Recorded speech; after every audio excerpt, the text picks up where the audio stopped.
우리 앞뒤 좌우에 계신 분들과 서로 인사하시죠. 누구인가, 그는 누구인가, 예수 그리스도입니다. 인사합시다.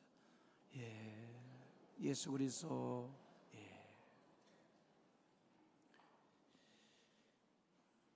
16절에 보면 우리가 그랬거든요. 우리가 누구인지 아세요? 사도 바울과 실라와 디모데, 그리고 사도행전을 기록한 누가, 요 4인방 말입니다. 유럽 선교의 관문 역할을 했던 빌립보 성 말입니다. 나들목 같은 그 빌립보 성에서 유럽 선교의 어떤 전초기지 역할을 했던 그 빌립보에서 복음을 증거했던 그 4인방을 두고 하는 소리고, 그 빌립보에서 복음을 전하다가 귀신 들려가지고 점을 치는 여종을 만난 얘기가 오늘 본문의 내용입니다. 다음 주에는 이제 감옥의 간수장 얘기를 할 거거든요. 그러니까 어찌 보면 빌립보에서 사도 바울이 만난, 지난주에는 루디아 만난 얘기했잖아요. 여성 사업가, 그리고 여기는 점쟁이 여종 말입니다. 그리고 교도관으로 일하는 간수장 얘기를 다음 주에 하게 될 텐데, 하여튼 빌립보에서 참 특이한 사람들, 특별한 사람들을 만나가지고 유럽 땅의 복음의 전진기조로 삼게 되는 아주 독특한 이야기가 나오는데, 먼저 여성 사업가 루디아와 귀신 들려 점을 치는 여인 두 사람을 잠깐 비교해 보면, 루디아는 여성 사업가였습니다. 그리고 이 여인은 노상에서 점을 치는 여자였고, 루디아는 자유인이었고, 점쟁이 여인은 고용된 노예였습니다. 루디아는 구약의 하나님에 대해서 알고 섬기는 여인이었다면, 점쟁이 여인은 귀신에게 잡혀가지고 점을 치는 그런 여자였고, 루디아는 사도 바울이 전하는 복음을 듣고 자발적으로 예수 영접하고 모든 식구들이 다 세례를 받고 빌립보 교회가 될 수 있도록 자기 집을 오픈한 그런 여인이었고, 점치는 여자는 귀신을 쫓아내고 난 후에야 은혜를 체험한 여자였습니다. 같은 여자인데도 전혀 다른 삶을 살았던 여인들의 이야기를 지난주에 이어서 오늘 또 하겠습니다. 자, 16절 말씀 봐보실래요? 우리 다 같이 16절을 읽어봅니다. 시작. 우리가 기도하는 곳에 가다가 점치는 귀신 들린 여종 하나를 만나니 점으로 그 주인들에게 큰 이익을 주는지라 그랬어요. 요 16절 말씀에서 여러분들의 궁금한 게 뭡니까? 점을 치는 점쟁이 여인 때문에 주인들에게 큰 이익이 주어졌더라 그랬잖아요. 도대체 얼마나 점괘가 좋았길래, 점을 잘 쳤길래 주인들에게 큰 이익을 끼쳤을까? 돈벌이가 도대체 얼마나 될까라고 하는 이 돈벌이에 대한 궁금증이십니까? 아니면 이 귀신 들린 여종에 대한 신상이 궁금하십니까? 저는 이 16절 말씀을 묵상하면서 도대체 귀신들이 누굴까? 귀신의 정체가 뭘까라고 하는 점이 저로 하여금 궁금증을 자아내게 했습니다. 제가 인터넷 검색을 해보았더니요, 우리나라만 하더라도 엄청나게 어마어마한 귀신들이 있더라고요. 나무귀신, 토방귀신, 마당귀신, 물귀신, 불귀신, 산귀신, 강귀신. 송각시가 뭔지 아세요? 송각시는 처녀귀신을 송각시라고 한대요. 총각귀신, 보살귀신, 터귀신, 장독대에도 귀신이 있대요. 제가 워낙 귀신들이 많아가지고 그 귀신들 이름을 읽다가 에라이 귀신들아 그러면서 제가 중간에 멈췄는데, 뭐 이런 식으로 귀신을 만들어내니까, 우리 어쩌면 우리 조상들, 선조들은 모든 사물에다가 귀신을 붙인 거예요. 모든 사물에다가 귀신을 붙이니까 별의별 귀신들이 다 나오는 거예요. 밥 먹을 때 그랬다고요. 조용히 먹어라. 밥상 위에 귀신이 있다고. 밥택이 떨어뜨리지 말고 먹으래요. 귀신이 노한다고. 그러면서 저희들은 밥을 먹었다니까요. 그러니까 어찌 보면 우리 조상들은 귀신과 함께 놀고 먹고 자고 살고 그랬는지도 모르겠어요. 모든 사물에 다 귀신을 붙여놓았기 때문에. 그래서 어찌 보면 대한민국은 온 천지가 귀신 천지였는지도 모르죠. 일본 귀신, 중국 귀신까지 찾아보았더니요, 귀신이 고칼 노릇입니다. 얼마나 많은지 별의별 귀신들이 있더라고요. 본문에 나오는 귀신은 어떤 귀신일까? 오늘 말씀에 귀신 들린 이런 말을 했잖아요. 귀신 들린이라는 말을 원어적인 표현으로 하면 푸돈의 영에 사로잡힌 그런 뜻이거든요. 여러분, 그리스 신 아폴로의 또 다른 이름이 푸돈입니다. 이 아폴로와 푸돈이라는 이름은 뱀신이거든요. 그러니까 아폴로 그리스 신의 최고의 신이 뭡니까? 제우스 신이잖아요. 제우스 신과 레토 신 사이에 태어난 쌍둥이가 아폴로이고 아포로디테라고 하는 쌍둥이를 낳았는데 그 쌍둥이 중에 하나가 아폴로입니다. 이 아폴로의 또 다른 이름이 푸돈이에요. 뱀신이거든요. 그러니까 이런 푸돈이라고 하는 이 귀신에 사로잡혀 가지고 점을 치고 있으니까 당시로서는 가장 강력한 신에게 사로잡힌 점쟁이라는 뜻이 되고, 그러다 보니까 빌립보 사람들에게 인정받는 점쟁이가 된 거죠. 아닌 게 아니라 신통망통 점을 잘 쳤던 모양인데 주인들에게 엄청난 큰 이익을 끼쳤더라 그랬잖아요. 그것도 주인이 단수가 아니고 복수예요. 지금 주인들 그 말입니다. 이 귀신 들린 한 여종을 통해서 얼마나 신통력이 있는 점괘를 냈든지 엄청난 돈을 벌게 되니까 이게 공동 소유로 돈벌이를 할 정도로 주인들이 복수로 나올 정도로 그렇게 돈벌이가 좋았던 모양입니다. 주인들의 호주머니를 채워주니 얼마나 주인들이 좋아라 했겠어요. 근데 참 이 주인들을 보면 뻔뻔스러운 사람들입니다. 왜? 너의 불행이 곧 나의 행복이라는 식으로 말이에요. 귀신 들린 한 여인의 아픔과 고난과 어두움에 대해서는 전혀 관심이 없습니다. 한 여인의 망가진 인생, 버림받은 인생 말입니다. 귀신에 붙들려 가지고 점이나 치고 있는 불쌍한 삶에 대해서는 어떤 긍휼히 여기는 마음도 불쌍히 여기는 마음도 없고, 오로지 이 귀신 들린 이 점쟁이 여종을 통해서 어떻게 하면 내가 더 많은 돈을 벌 수 있을까에만 온 신경을 쓰는 주인들 말입니다. 여종은 귀신에게 사로잡힌 점쟁이였다고 한다면 이 주인들은 돈에 붙들린, 돈에 사로잡힌, 돈의 지배를 받고 사는 사람들이라고 말할 수 있죠. 그러니까 귀신과 돈의 지배를 받는 사람들이니 불쌍하기에는 매 일반 똑같은 사람들이지 않겠습니까? 다음 주에 보겠지만 사도 바울이 점쟁이 여인에게서 귀신을 내쫓아내요. 예수 이름으로. 그러면서 주인들이 난동을 부려요. 자신들의 돈줄을 끊어놓았다고.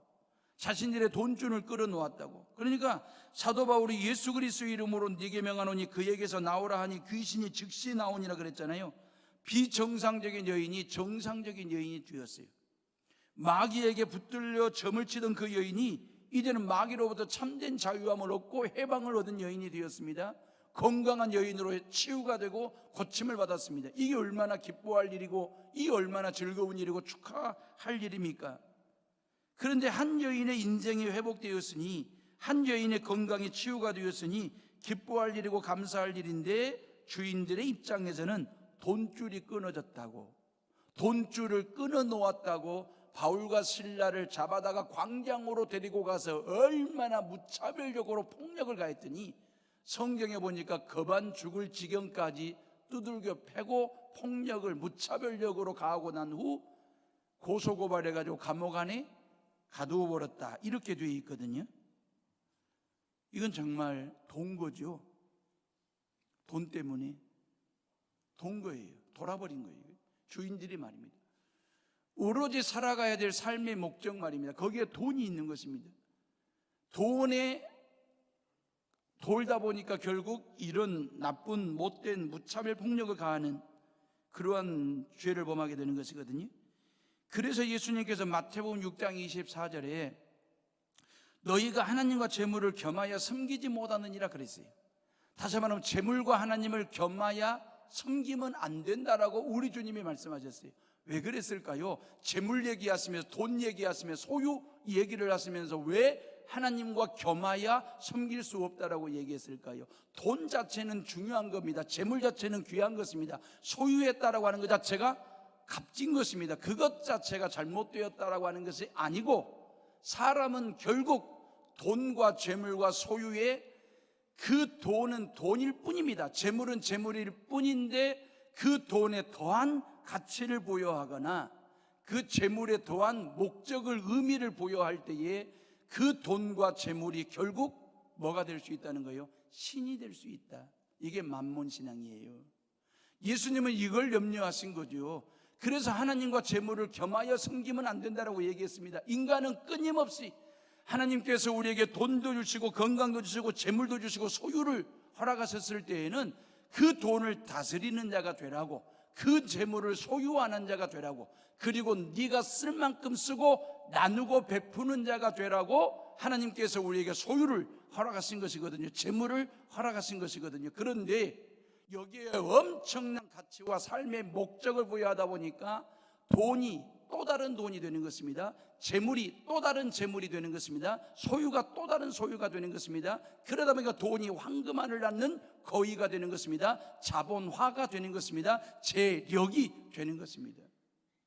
그러니까 돈이 신이 되는 것입니다. 재물이 신이 되는 것입니다. 이걸 우리는 성경에서 조심하라고 하신 만몬을 얘기하는 것입니다. 그래서 예수님께서 친히 말씀하시기를 하나님과 재물을 겸하여 섬기지 말라 하신 이유는 뭐냐면, 재물을 섬기게 되면, 돈을 섬기게 되면 그 돈을 다스리는 자가 아니라 그 돈의 다스림을 받는 사람이 되고 그 돈과 재물이 신이 된다, 그 말이에요. 하나님의 자리를 끊임없이 넘보거든요. 하나님을 제끼고 하나님의 자리에 돈을 올려놓고 재물을 올려놓고 그걸 숭배하고 숭상하기 시작하면 그게 만몬신이 되는 것입니다. 돈신이 되는 것입니다. 재물신이 되는 것입니다. 지금 주인들이 그걸 하고 있는 것입니다. 이 세상에는 말입니다, 얼마나 많고 많은 사람들이 이러한 비정상적인 방법으로 파렴치하게 살아가는 사람들이 많은지, 보이스피싱 말입니다. 거짓말로 사람 돈을 갈취하고 말입니다. 어르신들 대접한다 하면서 모아둔 용돈 등치는 사람들이 얼마나 많은지 모릅니다. 이번에 버닝썬 사건이나 김학의 사건이 우리 사회에 던져주는 메시지가 바로 이런 점들이거든요. 돈과 성 말입니다. 머니와 섹스가 얼마나 인간을 피폐하게 만들 수 있고 추잡하게 추락시킬 수 있는지, 폭행이나 마약이나 성범죄, 조세, 회피, 불법 촬영물 공유 등 이 아주 추잡한 일들을 아우르는 대형 범죄 사건 말입니다. 귀신 같은 짓들이죠. 귀신에 사로잡혀 사는 사람들의 모습, 비정상, 비상식, 비개념, 비존재에 사로잡혀 사는 사람들, 귀신의 관점으로 살아가는 사람들 너무나 많습니다. 어두운 세계를 들여다봅니다. 어두운 말을 합니다. 어두운 행동을 합니다. 어두운 곳을 갑니다. 어두운 일을 합니다. 빌립보의 점쟁이도 탁월한 신통력을 가진 모양입니다. 자신의 감각이나 능력으로 점치는 것이 아니라 점치는 귀신이 들어와 가지고 점을 치게 하니까 신통력이 대단한 거죠. 그 귀신의 능력으로 점을 치다 보니까 신통력이 있는 것입니다. 점치는 사람들도 배워서 점을 치는 사람들이 있어요. 그런데 배운 점쟁이와 신내림을 받은 점쟁이의 차이는 신통력에서 큰 차이가 납니다. 배워서 점치는 점쟁이의 점괘는 효력도 없고 맞지도 않아요. 그런데 신내림 받은 점쟁이는 신통력이 큽니다. 그러다 보니 속칭 쪽집게 점쟁이로 소문나기도 하고, 그러니 수많은 사람들이 전국 각지에서 복비를 들고 문전성시를 이루고 찾아와서 과거를 맞추니까 미래도 예언해 주는 것처럼 착각하는 점 보는 사람들 말입니다. 우리가 달나라를 사놓고 우주시대를 연다 해도 인간의 심리, 밑변에 예측하고 싶은 마음 말입니다. 미래에 대해서, 내일에 대해서 알고 싶어하는 마음은 지역과 문화를 초월하여 문명과 원시의 경계를 넘어 보편적인 사회현상이고 사람들의 심리입니다.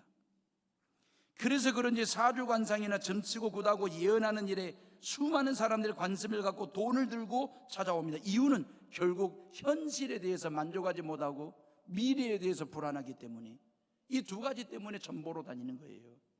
귀신에게 끌려다니는 거예요. 현실에 대해서 만족을 못해요.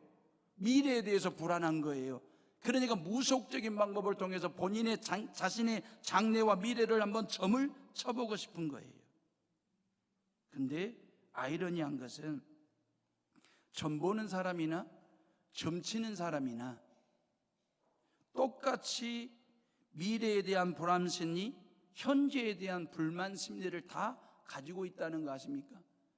나의 내일이, 우리 집의 장래가 어떻게 될런지 너무너무 궁금해서 복비를 들고 점쟁이를 찾아봤지만 실질적으로 그 점쟁이도 본인의 장래를 몰라요. 본인의 미래가 궁금해하는 사람이에요. 점쟁이마저도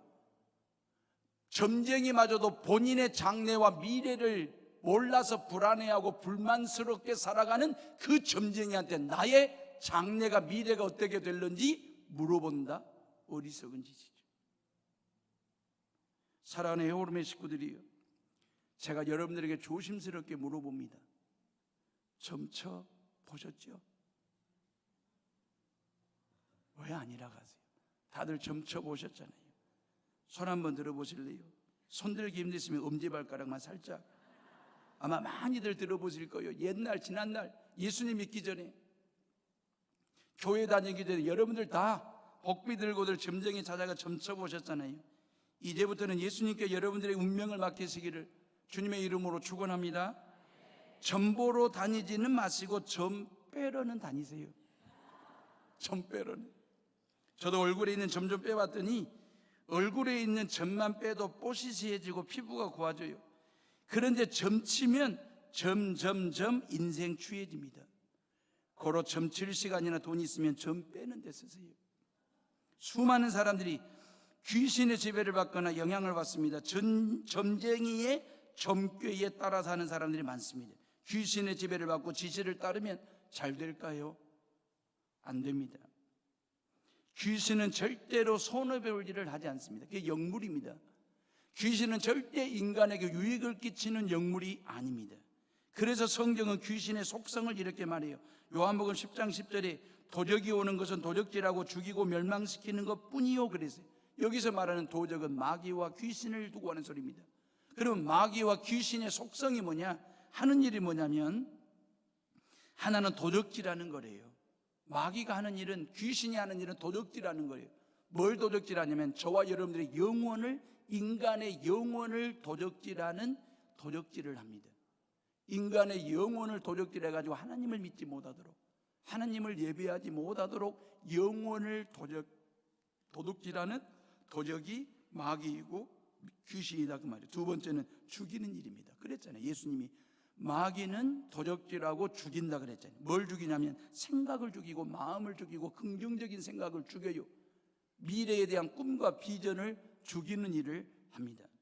세 번째, 멸망시킨다 그랬잖아요. 귀신 쫓는 사람 치고 성공했다는 사람 있습니까? 보았습니까? 예, 몇 건에 걸쳐서 성공은 했을는지는 모르지만 귀신은 인간에게 절대로 유익을 주는 영물이 아닙니다. 어떻게 하면 인간의 것을 빼앗아갈 것인지를 도둑처럼 말입니다. 이게 귀신의 속성이거든요. 그래서 요한복음 8장 44절에 보면 마귀는 살인자요 거짓의 아비다 그랬어요. 마귀는 진리를 알지 못합니다. 진리에 대해서 말하지를 못합니다. 왜? 마귀 안에 진리가 없기 때문에. 그래서 마귀는 항상 거짓말을 하는 거예요. 그래서 거짓의 아비라고 얘기한 거고요. 그런데 우리가 믿는 예수님은 진리 있습니다. 그리고 우리의 것을 빼앗아 가시는 분이 아니라 우리에게 당신의 모든 것을 주시는 분이십니다. 하나밖에 없는 아들 예수까지 우리에게 주신 분이십니다. 하나밖에 없는 생명까지 십자가에 걸면서 저와 여러분들의 모든 죄값을 대신 지불하신 분이 바로 예수 그리스도이십니다. 하나님은 죽이시는 분이 아니라 살리시는 분이십니다. 하나님은 멸망시키는 분이 아니라 우리에게 생명을 주시고 영생을 주시는 분이십니다. 우리를 향하신 하나님의 계획은 항상 선하시고 기뻐하시고 완전하십니다. 고로 하나님의 통치를 받는 헤어룸의 식구들 되시기를 주의 이름으로 축복합니다. 그리고 17절 말씀 봐보세요. 우리 다 같이 17절을 읽어봅니다. 시작. 그가 바울과 우리를 따라와 소리질러 이르되 이 사람들은 지극히 높은 하나님의 종으로서 구원의 길을 너희에게 전하는 자라 하며 그랬어요. 자, 사도 바울은 루디아의 집에 선교센터를 차렸죠. 그리고 빌립보나 마케도니아 아니면 전 유럽의 복음의 전진기지로 삼기 위한, 그러면서 사도 바울이 어디를 늘 가보는 겁니까? 강가에 있는 기도처를 가본 거예요. 그 강가의 기도처에 또 다른 사람들이 있어서 그들에게 복음을 전하기 위해서 강가의 기도처로 가다가 귀신 들려가지고 점치는 이 여자를 만난 거예요. 근데 이 여자가 사도 바울을 따라오면서 사도 바울을 쫓아오면서 뭐라고 소리를 지르냐면 지극히 높으신 하나님의 종으로서 구원의 길을 너희에게 전하는 자요 그랬어요. 귀신이 쫓아오면서 외치는데 얼마나 정확한 말을 하는지. 지극히 높으신 하나님이여 그랬어요. 지극히 높으신 하나님의 종으로서 구원의 길을 너희에게 전하는 자요 그랬어요. 귀신이 멍청하지 않다니까요. 영은 영을 알아본다고. 사도 바울이 이 귀신 들려 점을 치는 여인에게 당신을 소개한 적이 없어요. 나는 복음 전하는 자고, 나는 교회를 개척하는 자고, 나는 하나님의 사람이라고 소개한 적이 없어요. 소개받은 적도 없어요. 그런데 이 사도 바울이 어떤 사람인지를, 이 사도 바울이 믿는 하나님이 어떤 하나님인지 지극히 높으신 하나님이요 그랬잖아요. 구원의 길을 전하는 자들이요. 정확하잖아요. 맞잖아요. 그런데 귀신이 외치는 소리는 거짓이 아닌 듯 하잖아요. 진실을 말하는 것 같잖아요. 정말로 귀신이 거짓말쟁이고 영혼을 도적질하는 영물이라고 한다면, 사도 바울이 기도처에 복음 전하러 갈 때 못 가게 막든지 회방을 놓든지, 저 사도 바울이 증거하는 복음은 거짓말이라고 비난을 하든지, 저 사도 바울이 믿는 하나님은 잡신 중에 하나라고, 헛된 신이라고 그렇게 회방을 놓든지 그래야 되지 않겠습니까? 복음에 대해서 비난하든지 비판하든지 그래야 되잖아요. 근데 오히려 복음에 대해서 홍보하는 것처럼 말입니다. 지극히 높으신 하나님의 사람들이요 그러잖아요. 구원의 길을 전하는 자들이요 그랬잖아요. 말로만 들어보면 맞는 말이잖아요. 근데 사도 바울이 이 일로 인하여 며칠 동안 괴로워하더라 그리 되어 있거든요. 오늘 18절 말씀해 보니까 왜 사도 바울이 괴로워했느냐 그 말이에요. 우리가 들어볼 때 틀린 말이 아닌데 맞는 말인데, 복음을 홍보하고 하나님을 믿으라고 막 홍보해주고 전도해주는 것처럼 말은 그렇게 들리는데 왜 사도 바울이 괴로워했느냐, 이 말 속에 함정이 있기 때문에 그렇습니다. 이 귀신 들린 점쟁이 여인이 외치는 이 외침 속에 함정이 있는 거예요. 그 속까지 말입니다. 의미가 말입니다. 속뜻을 들여다보면 함정이 있는 것입니다. 그래서 들으면 들을수록 괴로운 거죠. 그래서 귀신을 그 여인에게서 쫓아낸 것입니다. 이유는 지극히 높은 하나님이라는 말은 맞잖아요. 우리가 믿는 하나님은 지극히 높으신 하나님이십니다. 모든 신들 중에 최고의 신, 왕 중에 왕제신. 그런데 예수님 당시에도 모든 잡다한 신들에게 외칠 때에 똑같은 말을 썼어요. 지극히 높으신 멋신 그랬거든요. 헬라 사람들, 로마인들은 말입니다, 그들이 최고의 신을 제우스로 섬겼거든요. 지극히 높으신 제우스 신 그랬거든요. 이 귀신 들린 여종이 외치는 이 외침 속의 함정이 뭐냐면, 하나님도 잡다한 신들과 동일선상에서 똑같이 놓고 모든 신들도 지극히 높으신 신인데, 그 하나님도 지극히 높은 신 중에, 잡다한 신 중에 또 하나의 신, 그 말이에요. 근데 우리가 믿는 하나님은 지극히 높으신 분이신데 온 우주 만물 중에 딱 한 분 유일하신 하나님, 그 말이거든요. 여기에 함정이 있는 거죠. 우리가 하나님을 찬양할 때에, 그 하나님을 지극히 높으신 하나님을 찬양할 때에, 우리가 믿는 그 하나님은 온 우주 만물 중에 가장 으뜸이 되시고 가장 지극히 높으신 유일하신 하나님이라고 고백하는 거예요. 그렇게 믿는 거예요. 근데 모든 잡다한 신들 중에 또 하나의 신 하나님, 이건 아니잖아요.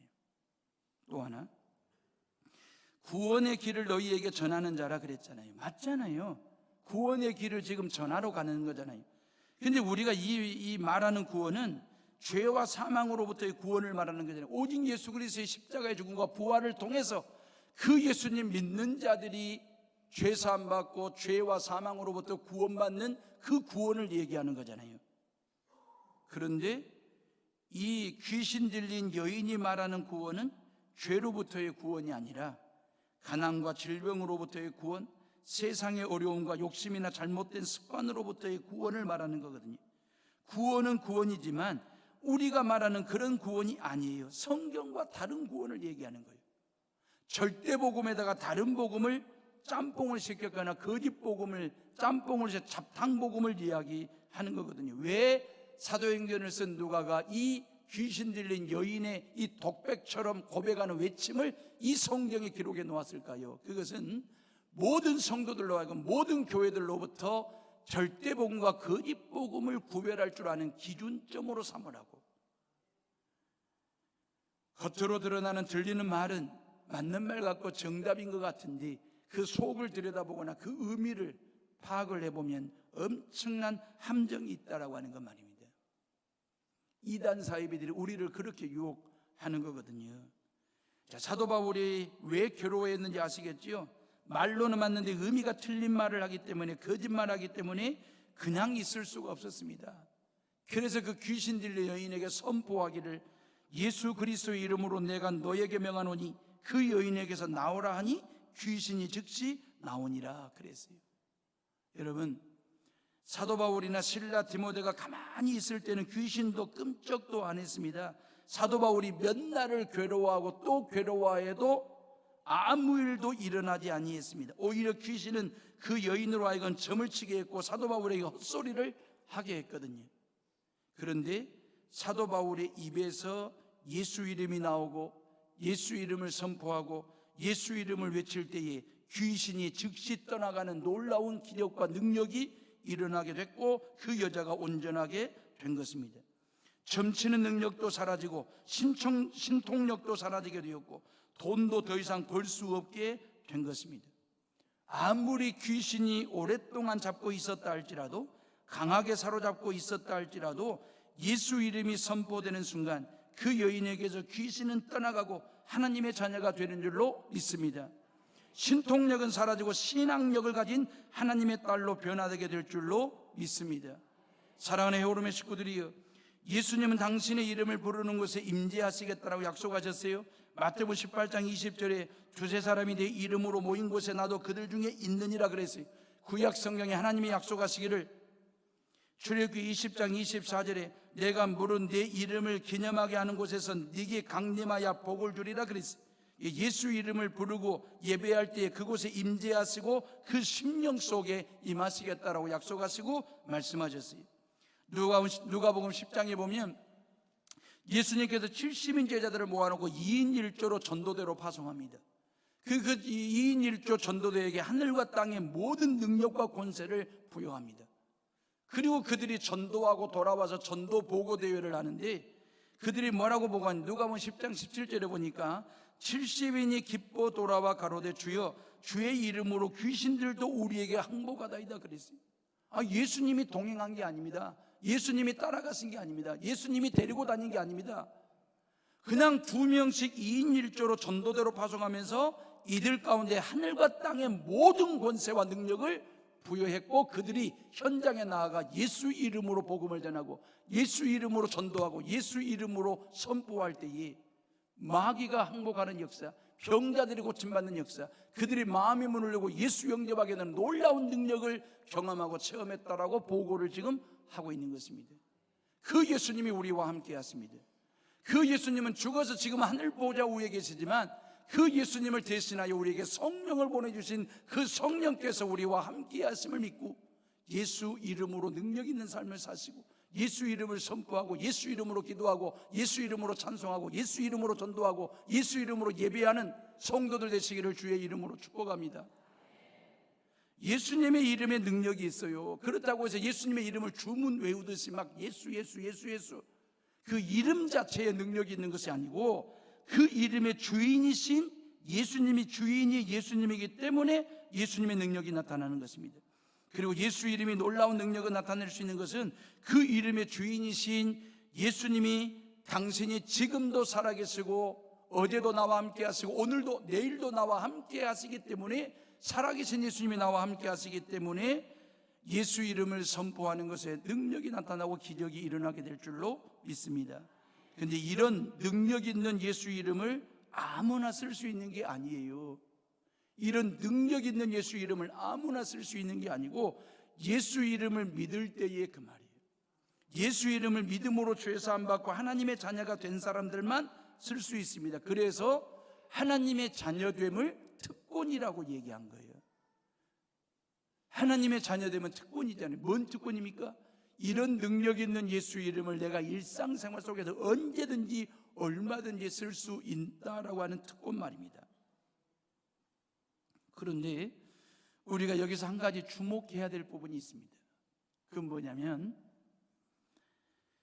성도의 경건 생활이 능력의 역사의 기초가 된다라고 하는 것, 성도들의 경건 생활이 능력의 출발점이 되고 시작점이 될 수 있다라고 하는 것 말입니다. 예를 들자면 사도행전 3장에 보면 베드로와 요한 사도가 성전 미문에 앉아 구걸하는 안진뱅이를 금과 은은 내게 없거니와 내게 있는 것으로 네게 주노니 곧 나사렛 예수 그리스도의 이름으로 일어나 걸어라 선포했을 때, 외쳤을 때에 그가 자리를 털고 뻘떡 일어나 걷고 뛰며 하나님의 성호를 찬양했다라고 얘기했지 않습니까? 안진뱅이가 주목하는 것은 뭡니까? 사도 베드로를 통해서 얻을 수 있는 금과 은을 주목하고 있었습니다. 사도 베드로는 뭘 주목하고 있습니까? 안진뱅이의 영혼을 주목했습니다. 귀신 들려가지고 점치는 여종의 주인들의 주목은 뭐였습니까? 돈이었습니다. 금이었습니다. 은이었습니다.